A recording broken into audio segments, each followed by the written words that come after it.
Welcome to Fantasy Sports Daily, powered by FantasyGuru.com. Monday through Friday at 12 p.m. Eastern Standard Time, 9 a.m. Pacific. Ray Flowers breaks it all down for you from a fantasy sports perspective.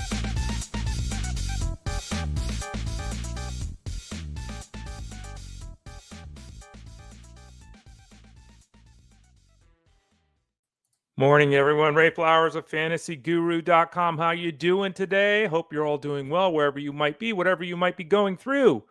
We got you folks here at FantasyGuru.com. This is Fantasy Sports Daily, Monday through Friday at 12 o'clock Eastern Standard Time. We go about an hour each day. Then you get about an hour break. And then after that, you head over, hopefully, to SiriusXM Fantasy Sports Radio. And I think there's still the listen-free option right now. If you have a radio in your car, I think you can still do that.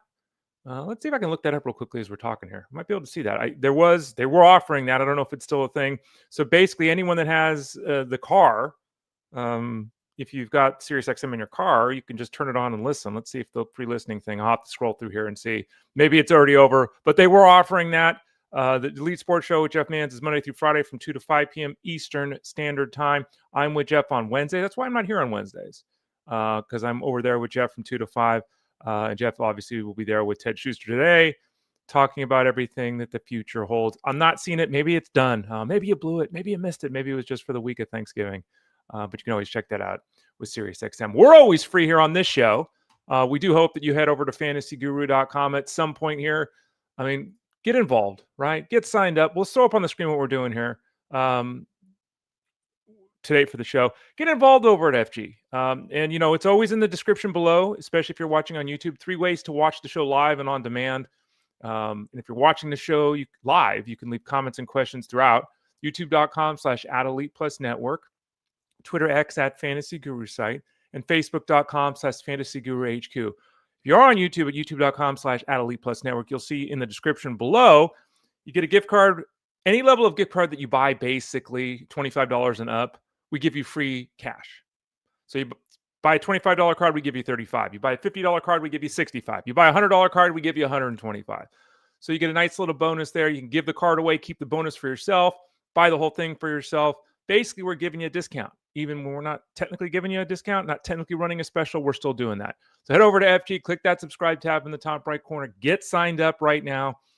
Send an email if you have any questions about anything going on right now. Support@FantasyGuru.com. We have the MVP plan available. That's basically everything that isn't football and baseball. And as we learned yesterday, that includes horse racing. Slappy White. Slappy White won, I think, on Twitter X. It's horse racing, MMA, PGA, NASCAR, basketball, hockey. I should get much better at that. I always stumble over that, right? Basically every sport. And there's a lot of them besides football and baseball. That's the MVP plan.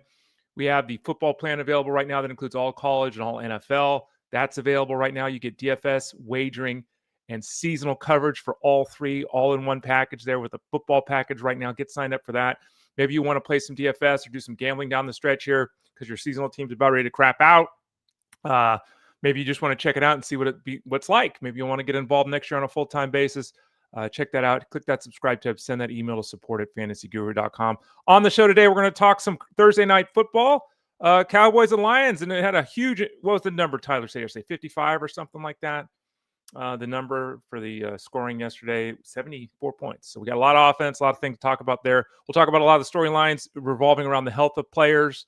A lot of guys, we don't know if they're playing or not. This is what happens later in the year. It's a Friday. Huge week, the last week of the regular season before fantasy playoffs start for the majority of you. So we'll talk through some of those situations.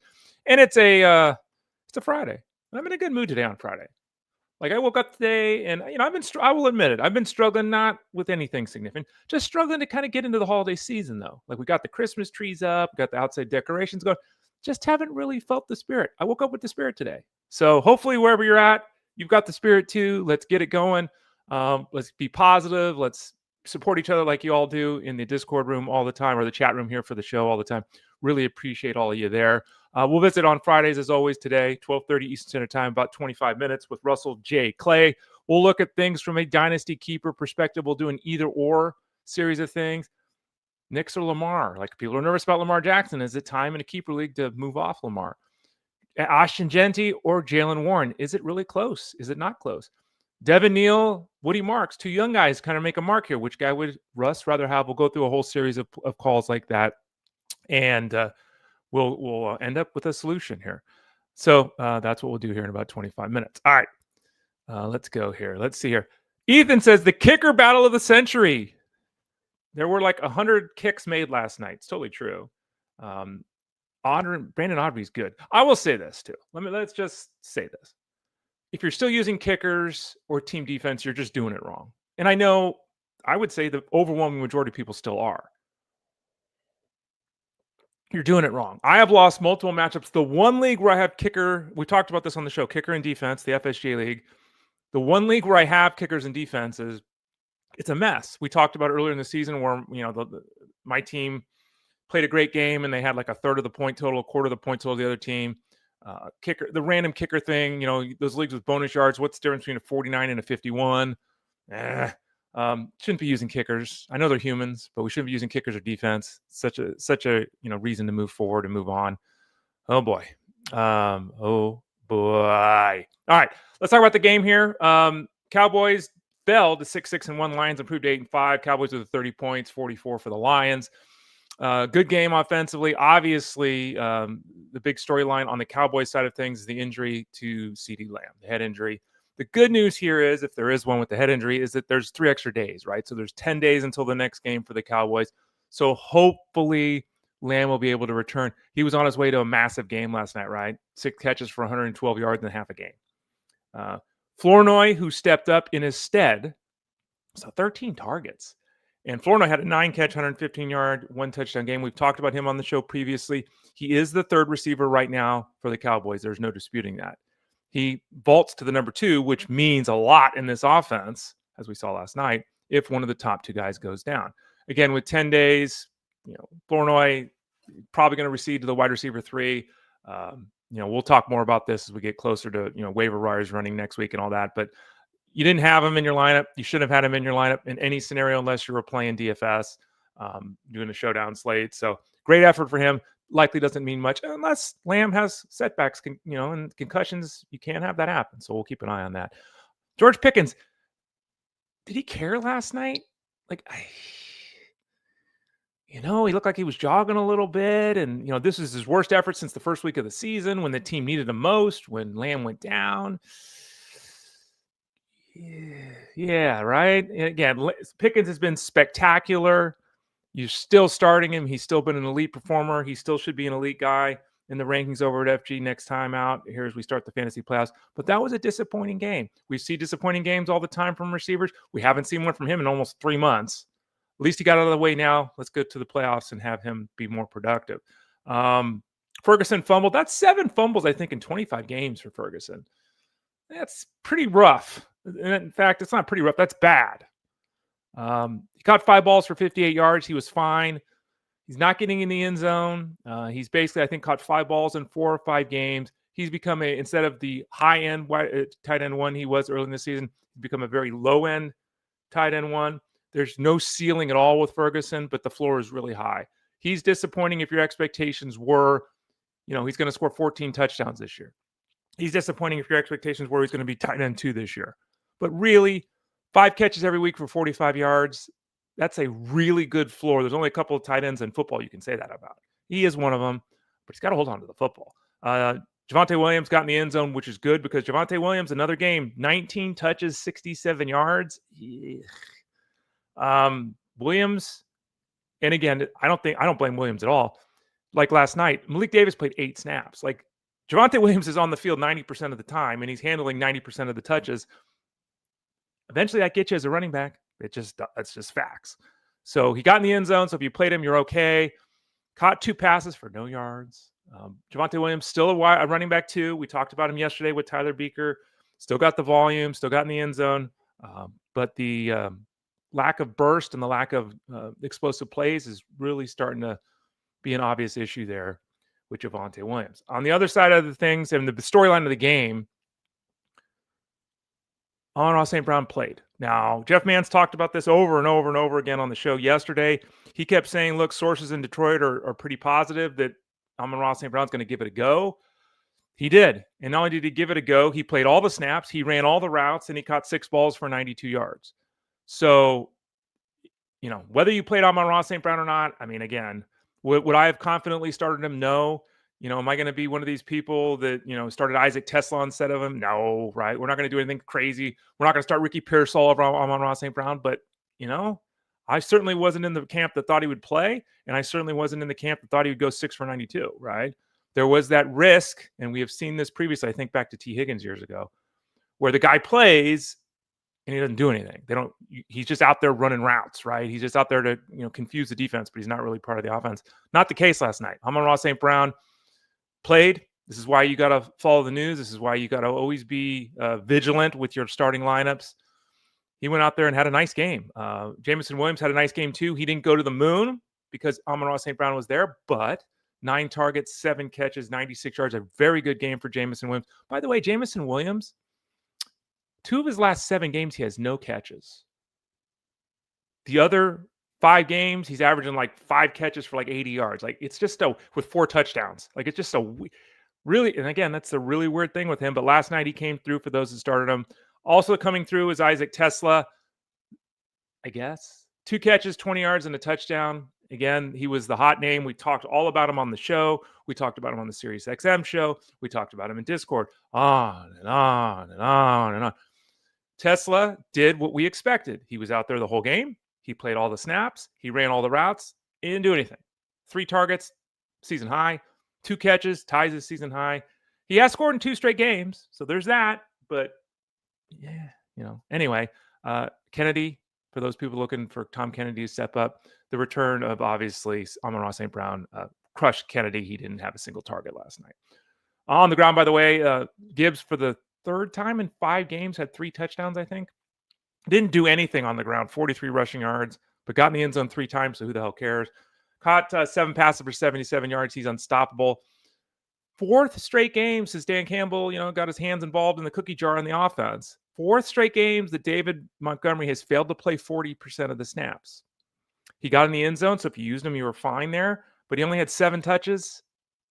He's a really risky play heading into the playoffs. He's just not on the field anymore. And why would he be, I guess, with Jimmy Gibbs having such a fantastic season? All right, so there we go there. Ethan says, we do kicker yards. So Aubrey had 25.6 points and Bates had 18.1. Yeah, I mean, again, this is another reason why. Like, why are kickers outscoring quarterbacks? Why are kickers outscoring running back ones? Like, it's just dumb. And there's no way. And it's dumb because it's dumb, but it's also dumb because no one can predict whether Aubrey's going to have 3 field goal attempts or 6. No one, you can't. There's no way to predict. It's impossible to predict it. He can kick 60-yarders. He's indoors. And it's going to be a high-scoring environment. So you got all those things going for him. Sure. But you don't know. There's no way to know. And I don't know why we are so steadfast at introducing uncertainty into the fantasy game. We should be trying to remove uncertainty. And kickers and the way we record points for team defenses, almost every league, just introduces uncertainty. And that, to me, is just dumb. Okay. Moving on. Let's talk a little bit about some of the storylines here. We got a lot to go through. Again, about 15 minutes from now, I'll visit with Russell Clay and do some either-or as we look toward Dynasty Keeper League scenarios with players. And remember, go to FG, click that subscribe tab in the top right corner. While you're at FG, you can also click the Elite Plus tab at the top of the page to find this show and the other shows like Basketball Diaries with Justin Fensterman, Mind of Marsal with Armando Marsal. You can find Jeff Mann's One Man Opinion, all those shows. Click that Elite Plus tab at the top of the page over at FG. Justin Herbert, practice yesterday. It really, and again, the Chargers play Monday, so it is risky to wait. If we don't get firm confirmation here in the next 48 hours, which we may not, there'll be risk because they'll probably still have to try him out here, I would think, on Monday. But it certainly seems right now that Herbert is going to play. He had that surgery on his left hand. All the news we've heard to this point has been positive. It's his non-throwing hand. We're hearing reports, as we discussed on this show, that Herbert will probably not be under center. He'll probably be in the shotgun or the pistol, much like we saw with Aaron Rodgers this past weekend. We'll see how much running they can do, because one direction he'll be easy to hand the ball off. The other direction he won't be as easy to hand the ball off. But it really does seem like facing the Eagles on Monday Night Football that Justin Herbert's going to play. Okay, so he's a usable asset in that scenario. It's not a great matchup. There is the uncertainty, all that kind of stuff. But he's a bottom-level QB1 still. Now, the question is, will he be joined by Omarion and Hampton in the backfield? It certainly seems like the answer to that is yes. He was also limited at practice yesterday as they finally got things going. The 21-day window is open. They don't have to activate him this week, though. Unlike Trey Benson, who's got like 5 days left. Now we'll talk about Trey Benson here.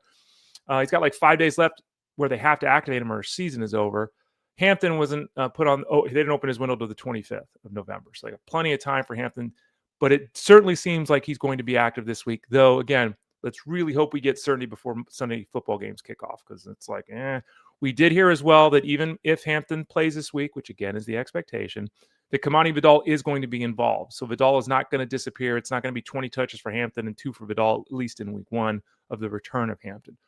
I think that would help to answer the question that a lot of people have given or asked. Do we hold on to Vidal? Do we drop Vidal if we don't have Hampton? No. We still don't know if Hampton's even going to play for sure.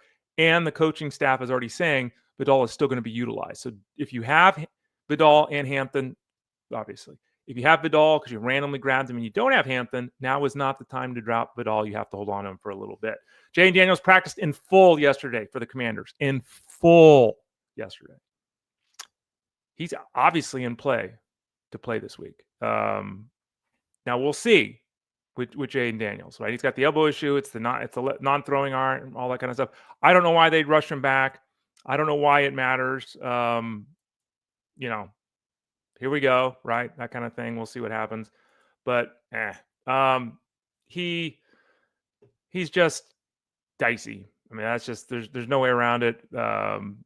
He's just dicey to play, in my opinion, because I just don't think. I'm sorry, I'm reading news stories here. I just don't think there's a reason to put him back out there. Mariota's fine. They're not going to the playoffs. They know what they've got in Daniels. We'll see, but he is in play this weekend. So as of now, there still is that uncertainty with the Commanders and who the quarterback is going to be. Moving on to the death scenario, the Cardinals are a disaster right now. Their entire lineup is hurt. We just got news from Adam Schefter a few minutes ago that Marvin Harrison with the heel injury is out. Okay, so Greg Dortch will step in like he did when he was out. He caught 5 balls for 50 yards and a touchdown those 2 games. Cool. Well, Greg Dortch has got a chest injury, and he hasn't been practicing. So he hasn't been practicing. So Harrison's being ruled out by Arizona. We don't know if Dortch is even going to play. I mean, this is bad. And this is a negative, obviously, for Jacoby Brissett, because we're talking about him being without his number 1 receiver, potentially without his number 3 receiver. Xavier Weaver is going to have to step up. Weaver's dealing with a hamstring injury. He's been limited to practice with his hamstring. So is he even at 100%? No. Is he good enough to play a majority of the snaps to be that second receiver behind Michael Wilson? I don't even know the answer to that. We might be getting Andre Basilia this week. So, those people that love to set their lineups early in the week, Jacoby Brissett, much less appealing without Harrison, certainly would be much less appealing without Dortch as well. We would be looking at likely a massive target share going to Michael Wilson and Trey McBride if that is indeed the scenario. Looking at a report here, Ian Rappaport, this is 10 minutes ago, so right after the show started. Kyler Murray is not expected to play again this season. He's not progressing as hoped, according to Ian Rappaport. Fake news, right? He's not hurt. I don't buy any of this. I think that the Arizona Cardinals basically have just decided they're going to move on. That Brissett's better anyway. The offense runs better anyway. It doesn't matter. And this guy that they signed to this, that they drafted as an elite level player, that they signed to this massive contract extension of $230 million is a fraud. He's a fraud. Is he J.J. McCarthy? No, he's way better than J.J. McCarthy. Is he a top 10 quarterback in this league? Absolutely not. 100%. No. And I've said it since before, the draft. We've talked about this. Since day one, I was out on Kyler Murray. Been that way the whole time. Yikes here with him. Trey Benson, by the way, we talked about him. I see someone in here saying Benson's been ruled out. Let me see if I can find that information. I did not see that officially this morning before the show started, but all the information here is starting to pop. We'll see if I can get that as we're talking about. The bottom line is Trey Benson, like I said, he's got like 5 days left before he has to be activated. If he's not, his season is over, right? The 21-day window is open for him. If he's out of if he doesn't get activated by then, it's over. He has been ruled out. So Trey Benson's ruled out this week. So unless, what day we got? So unless they activate him on Monday next week, maybe Tuesday, his season's over. Trey Benson is going to go down as one of the most disappointing players all year. Connor's the guy. Connor gets hurt. Benson's going to step in. Benson's going to touch the ball 18 times a week. You handcuff Benson to Carter. You did everything right. Here we go. Early in the season, Connor goes down. You got Benson. Okay. Then Benson immediately gets hurt. And then he's just out and out and out. And the worst part about this is we basically were told, what were we told? 4 to 6 weeks, kind of, the outset. There was a lot of hope that he'd be back after the 4 weeks just out and out and out. Apparently, he suffered a setback. I haven't seen an official report saying that, but apparently he suffered a setback in practice this past week. So to reiterate, Benson is not playing this week. Harrison is not playing this week. Greg Dortch has missed practice the last 2 days because of a chest injury. Dicey to play this week. Emilio DiMarcado's got the ankle issue. Uncertain to play this week. Things are not looking good for Arizona at the current point in time. Yikes. Aaron Jones. Now, this is a little bit better news, though I don't know if it's good that it's better news. Aaron Jones, who has a shoulder injury, really has nothing to play for either, right? But he was a limited participant in practice yesterday.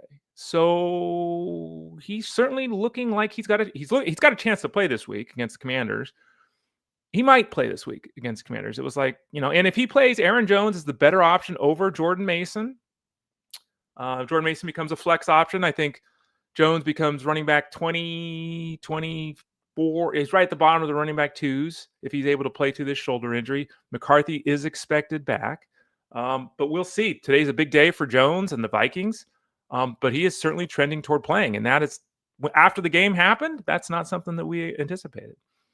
Chris Olave was back at practice on Thursday. There was a report from Underhill, who's covered the team for years, that the back injury that Olave's been dealing with now for a couple of weeks bit him on Wednesday, right? So there was a hiccup. There was a setback. But he was back out on the field yesterday. So he's played every game this year. At this point in time, it does certainly look like he's trending toward playing. That would be the obvious position to take away from the news report that he was back at practice yesterday. He's been very good this season, Chris Olave, without being spectacular. He had the 1-2 touchdown game. He's had 1 game of 100 yards. So, it's like it's been one of those, I'm going to compile things up. I got 781 yards, 73 catches, 5 scores. So he plays these last 5 games for the Saints. We're looking at 90-plus catches, maybe 100. We're looking at 1,000 yards, 7 touchdowns, 7 touchdowns. So he's got a chance to be right there where he was in year 2 after last season's disappointing effort. He is trending back toward being an option there, which would mean Devin Vele would be the number 2. Juwan Johnson would be the number 3 because he's the tight end, but he's probably be the number 2 ahead of Vele. Don't get ahead of yourselves with Vele. We've talked about that earlier in the week. But they would be the top 3 guys in that situation. Oh, and by the way, Alvin Kamara is not practicing yet again. It looks like Devin Neal is going to be the guy yet again for the Saints this week. Neal predictably didn't do much, though he was the lead back last week. He will be the lead back again this week if Kamara is out. He had 17 touches, which, again, that's what we're shooting for, 15 to 20 touches. He has caught 3 passes in 4 of 5 games, has Neal. So that's nice. You get a nice little 3-4 catches, 25, 30 yards. So you get a nice 5 spot there for catching passes, 6 spot without him really doing anything. So if he just rushes for 50 yards, you're in double-digit points. So he's a very passable flex option, though in Tampa Bay against the Bucs, not an ideal scenario for Devin Neal. Next up, and this is something that we have to keep a very close eye on. Rome Odunze did not practice on Thursday. He's missed 2 practices this week with his foot injury. The Bears have seemingly not practiced any of their wide receivers for about a month. All of their wide receivers are on the injury report every week, and all their wide receivers play in game action every week. So none of this information right now is overtly concerning, but this is doesn't seem like a rest for Odunze. This is multiple practices that he has missed this week with that foot injury. So hopefully we'll get clarity today on whether he's in or out, but we may not. This may be one of those we're going to take it out to game time. Obviously, it's a significant matchup against the Packers. The Bears are 9-3. The Packers are 8-3-1. Like, this is a huge game. If Odunze doesn't play, he's really hurt, which then would be a concern moving forward, right? Heading into the fantasy playoffs. My assumption right now is 60-40 he plays, but today is very important. for those of you that have been stashing Luther Burden, hoping Luther Burden, it'd be a nice bonus if you have Luther Burden. If Odunze doesn't play this week, maybe Burden finally has that 6-7 catch game that folks have been hoping and waiting for. As of right now, really important to see what the news is with Odunze the rest of the day. Drake London wasn't seen practicing yesterday. He's not playing this week. Head coach Raheem Morris says that there's a chance he's going to play. He hasn't practiced in 3 weeks. He's not going to play with the knee injury. Question with London is, does he play this season? There's the same question with Garrett Wilson. Like, we're starting to get tight here for teams that have nothing to play for, that have huge pieces in Wilson and London that they want to build offense around. Do we risk significant injury? Is there significant setback potential here? I don't know if London plays again this season, but I'm 99% sure he's not playing this week. We'll see how that goes. Dylan Sampson did not practice yesterday. This is not looking good. He's got the calf injury. Not that it really matters, because if Quinshon Judkins is playing, you're desperation mode if you're starting Sampson, but doesn't look like he's even going to be active. So for those of you in desperation mode, Jerome Ford would be the pivot. So keep that in mind. If you're desperate, you're looking for a flex play, you got nothing. You got 4 guys on bye. Your whole backfield's on bye this week. Quinshon Judkins is going to get a lot of touches, but Ford might be involved because it does not look like Sampson's going to play. And then finally, Dalton Kincaid, limited at practice. He's been back at practice, been able to do things here a couple of days in a row, though his head coach came out and said he has to do football things for us to prove him being active, whatever that means. So the good news is Kincaid appears to be certainly trending in the direction of playing. The bad news is we don't know if he's actually going to play. Further good news, which is the greatest news of all time, is he's facing the Bengals, who are the worst defensive team potentially ever against the tight end. That would put Dawson Knox as a desperation pivot to if Kincaid is out at the tight end position this week. Desperation, because again, Knox catches 3 or 4 passes for 38 yards, and he'll have to hope to get in the end zone if you utilize him. Kincaid, on the other hand, can catch 6 balls for 100 yards and 2 touchdowns, right? So keep an eye on the reporting today, but Kincaid does have a chance to play. We'll see if that is indeed how it plays out. Lots of comments here in the chat, so let's hit a couple of these up before we see Russell Clay join us here in a few brief moments to talk over some Dynasty Keeper League scenarios. Ray, how's your Friday going? What game last night? Just imagine if CD played all 4 quarters, what a monster game he would have had. Yeah, I mean, he had 6 catches for 112 yards in half a game. And Flournoy went for 100 yards and a touchdown in the second. I mean, yeah, like CeeDee Lamb was going to have an all-timer probably last night. I think that's very reasonable. Very disappointing to see that happen, unfortunately. Bill W. said, I love the discussion yesterday. For those of you that missed it, episode 544, yesterday's show Thursday, we talked about the IR spot. Should you have IR spots? How many should you have? If you do, how do you handle the IR spot? Bill says, I love the talk yesterday. I agree with your stance. Our league started it because of COVID, and we like keeping one spot for players that are actually on the IR. Thank you, Bill. That was kind of my point yesterday. Trey Benson should be able to be placed on the IR, right? Drake London's not on the IR. I know he's not playing, but he's not on the IR. Should you be able to place a guy who's injured but not on the IR on the IR? I don't think so. Others disagree. Looks like Bill agrees with me. What was the random sport that FG covered during COVID? Asked Mike. It was camel racing. True story. Because we were obviously looking for sports happening outside the United States. Camel racing. There were poker games played at night. It was a wild time. Legit camel racing. That was the thing. We were doing anything because there was no sports. We were doing anything we could to keep you all from leaving fantasyguru.com, from crapping out and never coming back. And some people never came back after COVID. Life changed, the world changed. Some people found other directions. Money started getting a little tight. So some people never came back. But we tried to keep everyone, Mike, around with camel racing coverage. Yes, they race camels somewhere in Europe. I guess Europe. I don't remember if it's Europe or Africa. Somewhere over there. Somewhere across the pond, as they say. Camel racing. It's a real thing. Okay.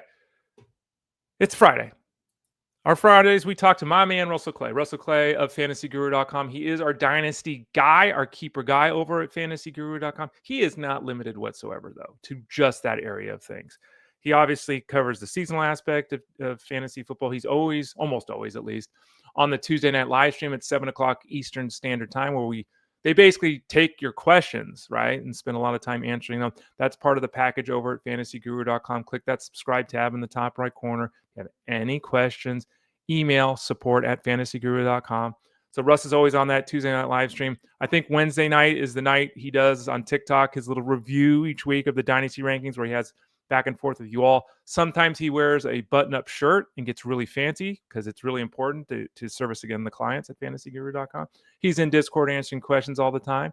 You can find him on SiriusXM Fantasy Sports Radio on Sunday nights with Justin Fensterman. They're on from 6 to 9 Eastern, if I'm not mistaken, on SiriusXM Fantasy Sports Radio doing a recap show.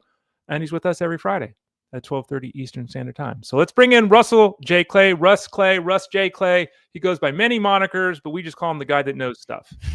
Welcome to the show, Russ. What's going on, Ray? How are you? I'm all right. Woke up feeling pretty good today. You know, some days you kind of, today I'm feeling pretty good. So that's kind of nice. How you doing? Did you enjoy the game last night? A lot of offense. I did. I think we all remember the 2010s when there were multiple games like that every week with Drew Brees and even Dak Prescott and Peyton and Andrew Luck. And this used to be how most games went in the passing era before teams learned they could run 8 minutes off the clock every drive and get us out of there as quick as possible. So it was kind of a throwback game. Murphenstein, by the way, asked a question. If we're doing a draft for next year, PPR, how do you not take Jahmyr Gibbs at number 1? Do you agree with that? I know we're not holding you to it. It's going to be, 6 months from now, 7 months from now, 8 months from now before we talk about it. But is it Gibbs with a bullet as the number 1 guy? Is that easy? No, it's not easy. Achane is on pace for 2,300 yards this year. Bijan's on pace for 2,400 yards this year. This is a truly historic season for running back. We have McCaffrey on pace for 2,500 total yards. So we are currently dealing with a season where we have 4 running backs on pace for top 10 all-time yardage. So it is a bonanza. I don't know what's going on. I don't know why this is happening. But yeah, between Achane, Bijan, Gibbs, and CMC, we are having, I would argue, a top 5 running back season of all time. Wow. Wouldn't have thought that would be the case. Though a lot of people were drafting running backs this year, but then you have to talk about the Jeantys, which we will. The Barkleys. There's been some misses too. Breece Hall, Ray, he's on pace for like 1,600 yards. Breece Hall, the guy no one wants to start each week. That guy. Breece Hall. Yeah. Okay. Breece Hall has what? Where's he at right now? Breece Hall has 1,143 yards in 12 games, and nobody wants to start him. True story. His name comes up an awful lot in Stardom Sims each week over at fantasyguru.com. Russell Clay at fantasyguru.com. Thought we'd ask kind of some either or keeper league dynasty scenario here with some of these guys. So this is kind of not just this week. This is actually looking forward with these players kind of along the lines of that question that we just talked about. This week, a lot of people have got a Bo Nix, Lamar Jackson quandary. I don't know why you have both quarterbacks, but this either or has come up a lot that I have seen. So I wanted to ask you, 3 months ago, 5 months ago, 6 months ago, 18 months ago, the answer's always been Lamar Jackson. He has been awful the last 3 games. That's just, it is. And he's hurt. They've listed like 4 different injuries with him. It changes every week. So I don't know what's going on. I don't know if things are going on away from the field. I don't know. Has Bo Nix passed Lamar Jackson in keeper scenario? Is that real? Is that a real question at this point? Not for me yet, but we could be getting there soon. Bo Nix versus Lamar is really a question of, do you want a guy who's 4 years younger? And the real question is, and this is where we get into the youth debate of Lamar looked unbeatable for 7 years, which is an incredible run for a running quarterback. This is the first time in his career when he's playing that we've said, oh, this doesn't look the same. And it's so bizarre to see. We almost don't know what we're seeing. Lamar looking human. Lamar's 28.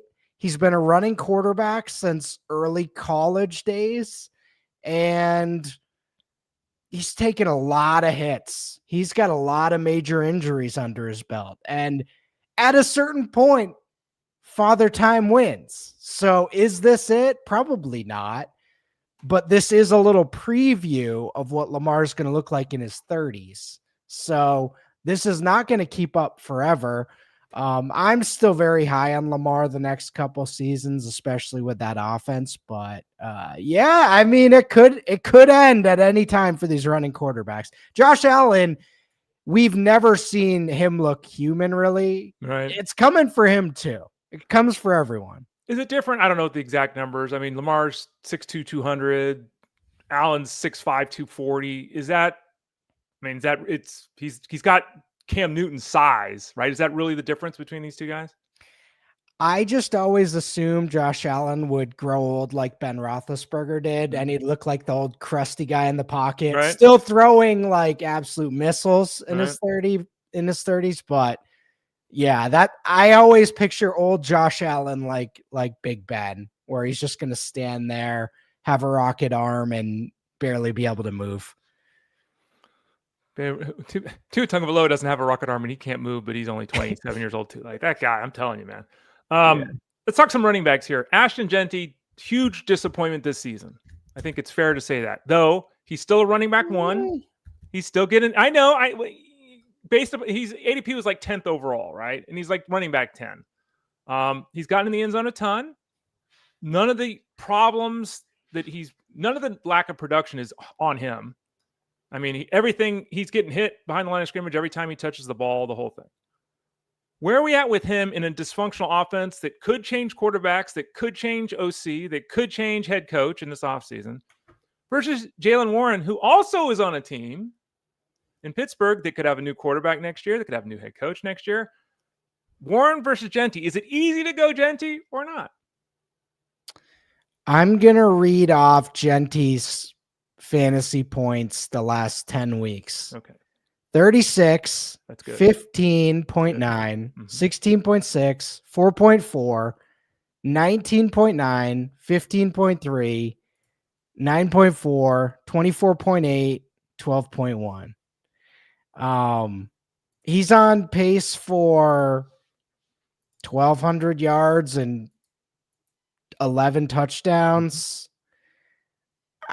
I just don't think this is a bad season. I've lived through bad seasons. I owned Melvin Gordon the year he scored 0 touchdowns because Danny Woodhead stole all his touchdowns in year 1.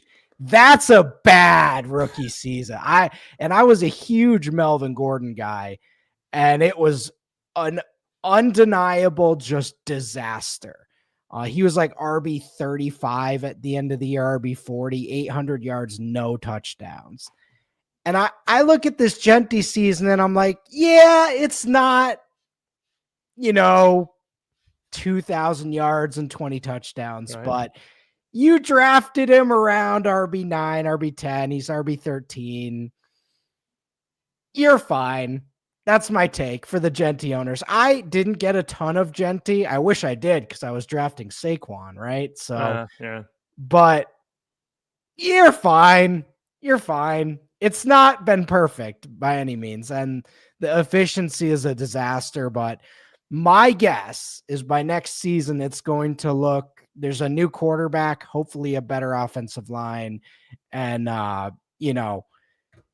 with first-round running backs, especially guys drafted in the top 10, they're going to get 300-plus touches every year of their rookie contract. So that's all that matters to me. So it's easily him over Jaylen Warren? Oh, yeah. Yeah, that's not close. I would veto that trade if I were a dynasty commish. Russell Clay of fantasyguru.com. And do you veto trades, by the way? No, not unless the league is at risk. Okay. Not unless there's something I probably wouldn't veto that trade, but I'd give a glare. I'd give a glare to the traders. Let's talk about another couple running backs. And both these guys, young players, roles could change, obviously. Signings could happen, draft, that kind of thing. Devin Neal, who's got a 400-year-old Alvin Kamara ahead of him. Not now because of the injury. Woody Marks, who's got a 100-year-old Nick Chubb on last legs with him. Both Neal and Marks are the future for their teams. Is there an obvious answer here in a dynasty keeper scenario between Neal and Marks? An obvious answer that you'd rather have? I would say Woody Marks because he's gotten off to an earlier start. I don't think there's a clear. I think the most likely scenario is both are replaced within the next year or two. I don't think the Texans are happy with what they've gotten out of the running back position this year, and the Saints team is in complete rebuild. So I don't think either team is committed to them. If I were to bet on who could have a top 20 season in the future, it's probably Marks.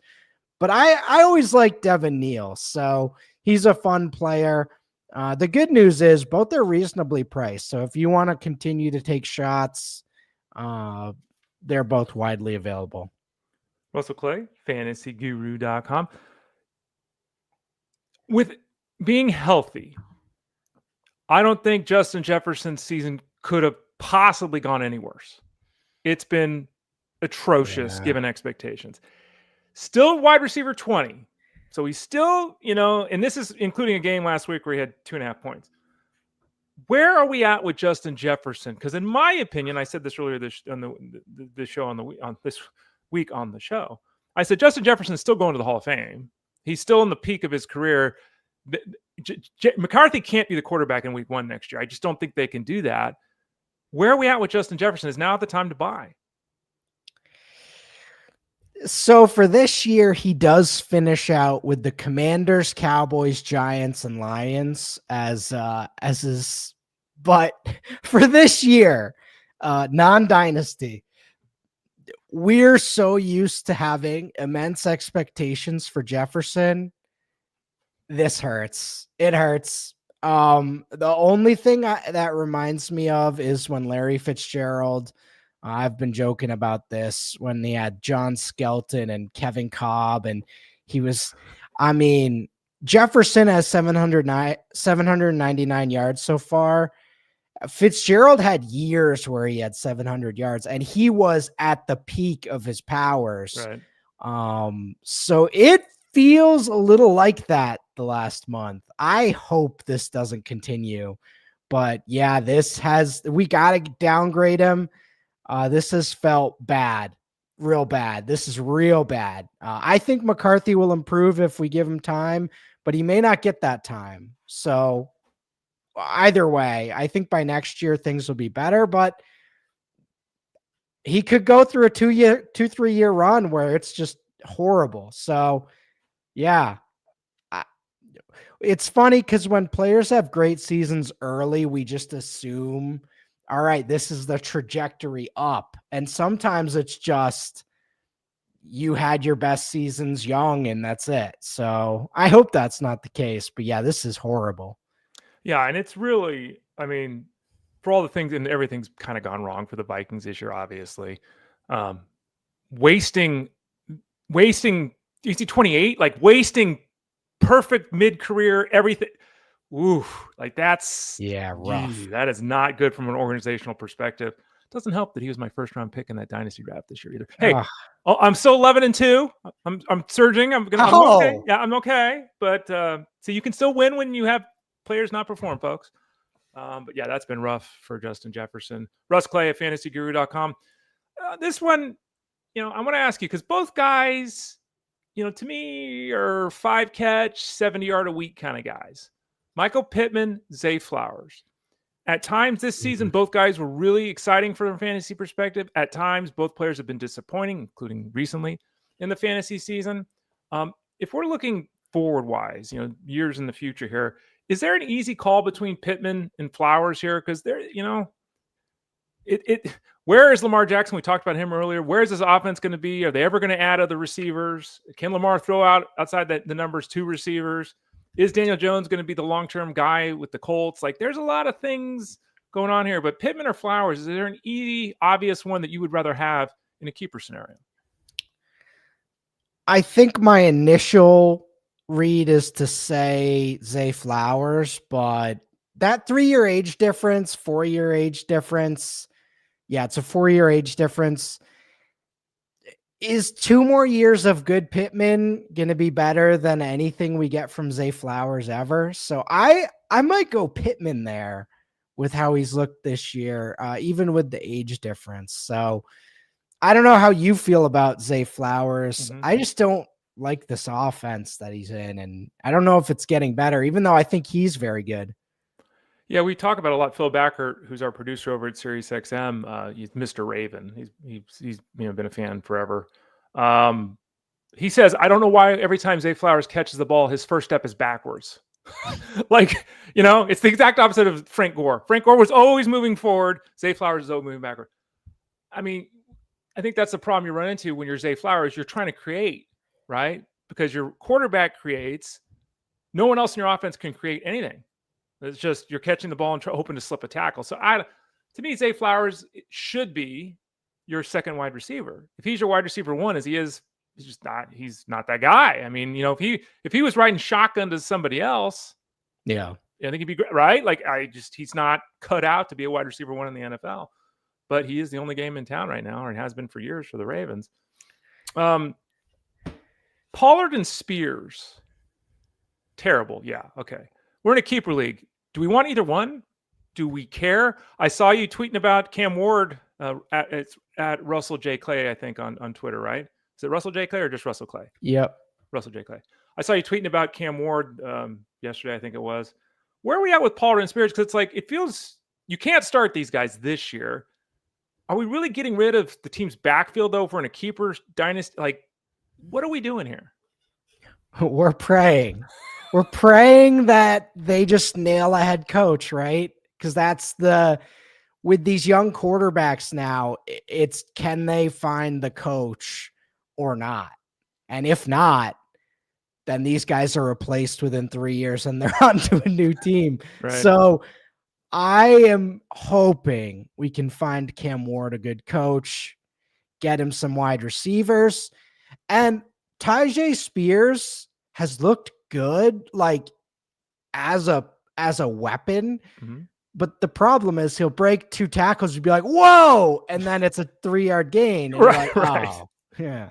So that's just being on a bad team. So Pollard's looked good at times too. And then you look up at the end of the game and he's got 60 yards on 17 touches. And you're like, what the heck? He looked good today. So yeah, I don't know if either are the answer. I will say Spears has real juice as a receiving threat. So I do like that, but yeah, you wonder if they bring someone in, right?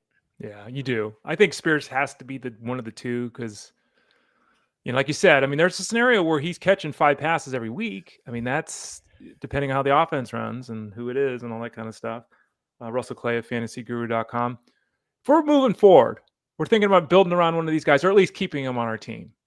Jordan Mason, who in theory is in a good offense, in theory, with a good head coach, in theory. With Aaron Jones, who's 112 years old and breaking down all the time. Or Chris Rodriguez, who seems to finally be the lead back for the Commanders. Which one of these guys would you rather have on your team? Yeah. Chris Rodriguez, take the shot on the young upside guy who's kind of looked good, right? Mm-hmm. He's looked good in a few starts here. And I mean, he's not even that young. He's 25. I don't know. I got nothing, Ray. I don't probably want either. But I mean, you picked Rodriguez up off waivers. You probably picked Mason up off waivers. So you're already playing with house money. You already got, maybe you got to start out of Rodriguez. You might have gotten, all the San Francisco time with Mason and then a few starts this year with Mason. So you're already playing with house money on both. I would hold, but yeah, I would go Rodriguez, but you're fine with both. You're happy with both. Dynasty scenario, this one up for us, Russ. Positive and negatives on both sides. Reasons to like, reasons to be concerned with T. Higgins and DK Metcalf.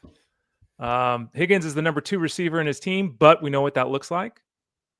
Metcalf is the number 1 receiver on his team. We have no idea what that's going to look like. This year it's been a disaster, but we have no idea what it's going to look like because, again, I don't know if Aaron Rodgers is going to stick around. I don't know if Mike Tomlin's going to stick around. Let's pray to the heavens that Arthur Smith doesn't stick around. Which guy? Is it easy to go Higgins here because he's got Chase and Burrow, but he is capped there because of Chase? What do you think? It's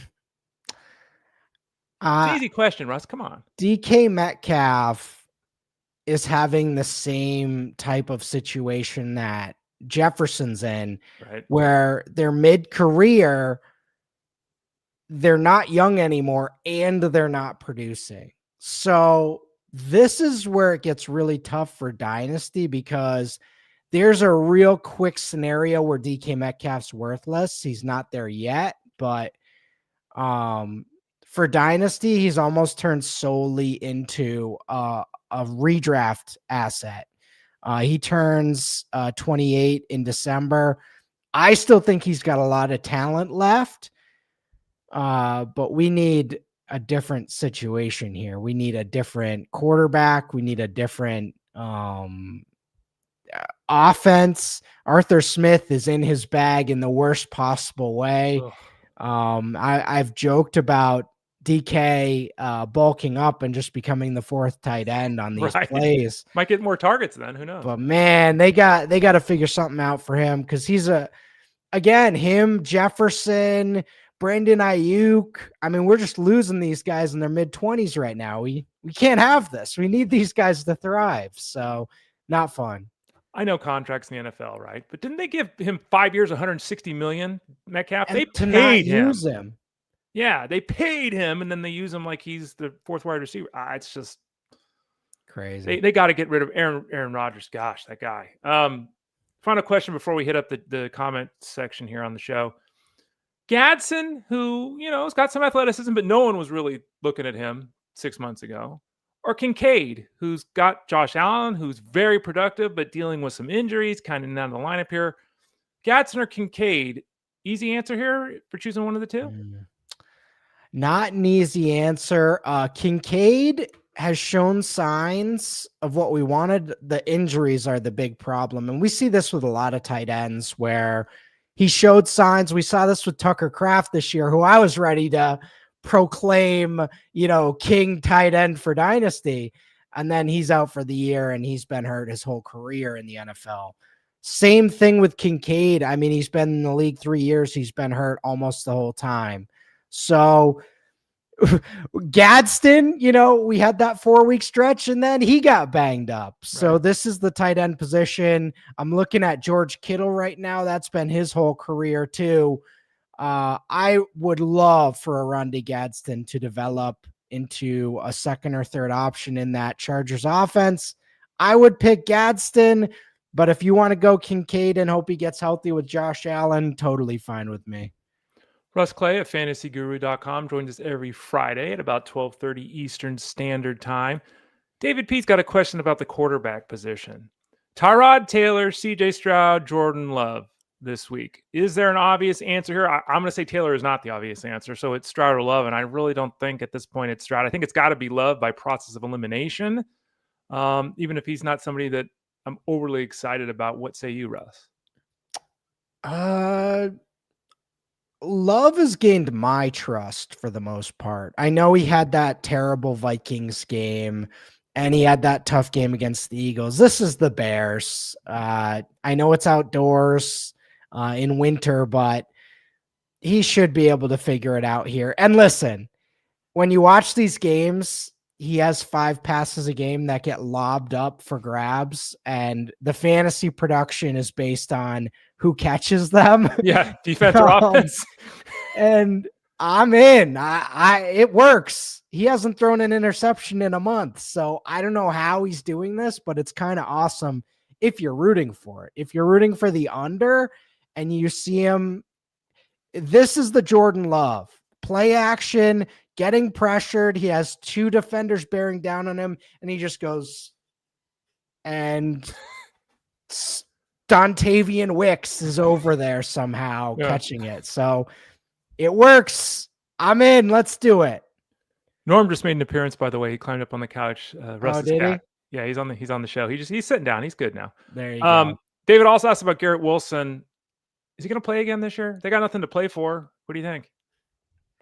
I wouldn't have him play again, but if you're a fantasy owner, you kind of hope he gets back for a game or two. But are you going to want to start him in the playoffs? That's the thing. I probably wouldn't that first week back, and then you're in the fantasy championship with Tyrod Taylor throwing to Wilson. So I don't know, but I don't think they should. I think they should shut him down and try to lose, but I guess you can't do that in the NFL, right? You got to at least try. Justin Fields, by the way, has been ruled out this week. He hurt his knee somehow, so he's not there. And if Tyrod gets hurt, oh boy. Chris jokes around here. Call of Duty game's out, so Kyler Murray's done for the year. He is done for the year. He's not coming back. Speaking of dynasty, is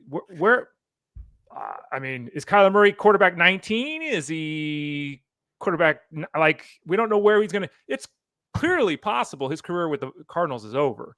And there are a lot of quarterback needy teams across this league, so it's hard to envision a scenario where he's not starting for somebody next year. Well, let me tag you in the baseball. What do we think about Kyler Murray in our dynasty baseball leagues? Yeah, well, right. You'd think he'd get another shot, but not a long leash. Right. And once a team gets a year or two of him starting, they're gonna say, "Oh yeah, this is we don't want any part of this." So. Yeah, by the way, for those people that don't know what he's talking about, he was a first-round draft pick in baseball too.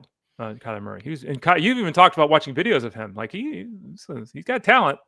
Yeah, he got talent. Probably would be a little too late. Yeah, right. That'd be a really hard to play pro baseball. Hard. Like you can't go 7 years without hitting the baseball. And plus, he'd be going from making $50 million a year to making $500,000. So he probably wouldn't want to do that. Yeah. The Commanders during the show here have confirmed that Jayden Daniels will start on Sunday. So this news came out about 35 minutes ago during the show here. Manny asked, why, bro? Why? Your thoughts on Daniels this week against the Vikings? Stop. No, the season's over. I don't want to deal with this anymore. I am a huge fan of Jayden Daniels. We need them to lose every game so they can get some weapons. He did not have any weapons this year without McLaurin.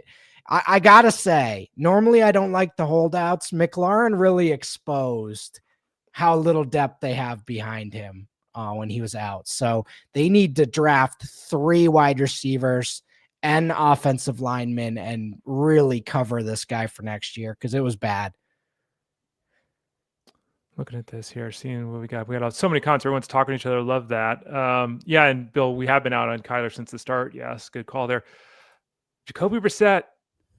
I mean, we've talked about this before you joined the show. Benson, he may not play this season. Right? He's not playing this week. Harrison's out yet again with the heel. Dortch is beat up with the chest. Brissett has been extremely productive. Is it going to continue the rest of the way? I don't see why not. I don't know. I've never been this far in the video game with Jacoby Brissett before, right, Ray? I don't know where this is headed, but it's a tough matchup this week, but he's been like QB2 the last month. So who am I to say Jacoby Brissett isn't going to be a stud moving forward? So 5 weeks now, Ray. It's been 5 weeks. So at this point, we got to trust it a little. He goes 250 and 2 every week. Bill asked a question about Darren Waller, who, again, I've said from the jump, I don't care about Darren Waller. People still ask me questions. I don't care about Darren Waller. He's going to get hurt again. I almost bet on it. But we've got a question here with Bill. Waller or Hawkinson? Hawkinson's had 2 games this year, really, where he's even been usable. And we've talked about McCarthy and Brosmer. I mean, I have no problem going from Hawkinson to Waller at this point because we know Waller's the red zone threat. He might be the red zone threat of the Dolphins, but I don't know if he can stay healthy. Oh, man. I'm sorry, Bill. You're in a tough spot here. I would lean Hawkinson, but yeah. It's tough. And I know, it's interesting to me because Waller clearly is the better touchdown option between these two guys. Waller, however, has had injuries forever. He stepped away from the game. He's come back. He's gotten hurt. He could have had a touchdown last week, but I don't know if he forgot where he was on the field, but his feet weren't, it's like the Dolphins offense is Jalen Waddle from the midfield, and then when they get to the goal line, it's Waller, Achane. Like, it's really tough because Waller really, and even when he was scoring the touchdowns before he got hurt, he wasn't even getting to 50 yards. Like, he's got to get in the end zone. Problem is, Hockenson, is he getting to 10 points each week? And the answer is no. Yeah. It's just a tough one. Russell Clay of fantasyguru.com. And finally here, Mike Evans and Jalen McMillan will not play this week. NOT, they will not play. I saw McMillan was practicing. Yeah. So they're not out there this week for Tampa Bay. So your thoughts on Godwin, who, played a little bit more last week, though he did drop a ball in the end zone that would have been a touchdown. Yeah, Baker's using him like he was last year.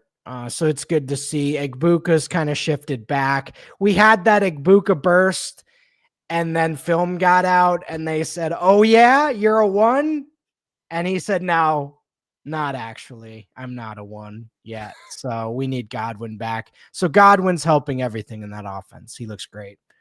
Russell Clay of fantasyguru.com. He's with us every Friday at about 12:30 Eastern Standard Time. We go about a half hour-ish. He then jumps over and does the circus show with our man, Rob Brink, MLB model. What do you got going on the next couple of days here, Russ? Lots of football watching, and then the show, obviously, Sunday night on SiriusXM, right? Yeah, you mentioned it. That is pretty much my schedule. Of course, we have our live stream on Tuesday, breaking everything down, but Sirius on Sunday nights. We do have a college football slate, last one for me for the season before bowl season. So I ended up doing a write-up tonight for that. So check that out. Place some bets on some college kids that are probably hungover. Yeah, we're here, Ray. It's almost fantasy playoffs. It is fantasy playoffs for some. So big week for a lot of people. And we'll sneak this one in for Steven because he asked it 2 times. He needs one. Vidal, remember, Chargers play Monday. We don't know if Hampton's going to play yet, so we don't know with Vidal. Tuden, who's the backup, but he's involved with the goal line. None guy who's been beat up in practice, and you're already starting Swift. I don't like that, despite the 125-1 each guy had last week. Jordan Mason, who we talked about earlier in the show, we don't know if Aaron Jones is going to play. And then A.D. Mitchell. So I hate to be that guy, Steven, but on Friday morning here at 10 o'clock on the West Coast, I don't feel good answering this question, but Russ answered anyway because Steven asked. What do you think? I would go Vidal or Mitchell. I mean, Vidal's been a revelation. He's been fantastic this year. So I would go Vidal if we know Hampton's not playing. But of course, we're in one of those, Steven. Stefan. Can I call you Stefan? It's probably Stefan and not Steven, right? I don't know. You're probably right. It depends on where you're from, right? If you're from France, it's probably Stefan, right? I don't know. Russ Clay of fantasyguru.com. Again, join us every Friday at 12:30 Eastern Standard Time. Head over to FG. Get signed up right now. Click that subscribe tab in the top right corner to get Russ's work and the staff's work. Remember, one price for all of our football coverage for the rest of the season, college and NFL, seasonal DFS wagering, all of it. One package, one price. Send an email, support at fantasyguru.com, support at fantasyguru.com if you've got any questions, and sign up for the MVP plan, which is everything besides football and baseball. Sign up for that right now. That's horse racing, MMA, PGA, NASCAR, basketball, hockey, on and on and on over at fantasyguru.com. Russ, thanks for joining us today. We appreciate it as always. Have a great weekend, and we'll talk to you again next week. Awesome. Thanks, Ray. You got it. He's Russ Clay. I'm Ray Flowers. I'll be back on Monday. The only solo day on this show is on Mondays when I go and review all the Sunday game action, going game by game, team by team, and usually get pretty angry at somebody at some point in the hour. So stay tuned for that on Monday. We're here 12 to 1 Eastern, Monday through Friday on Fantasy Sports Daily, the show that is powered by fantasyguru.com. Have a great weekend.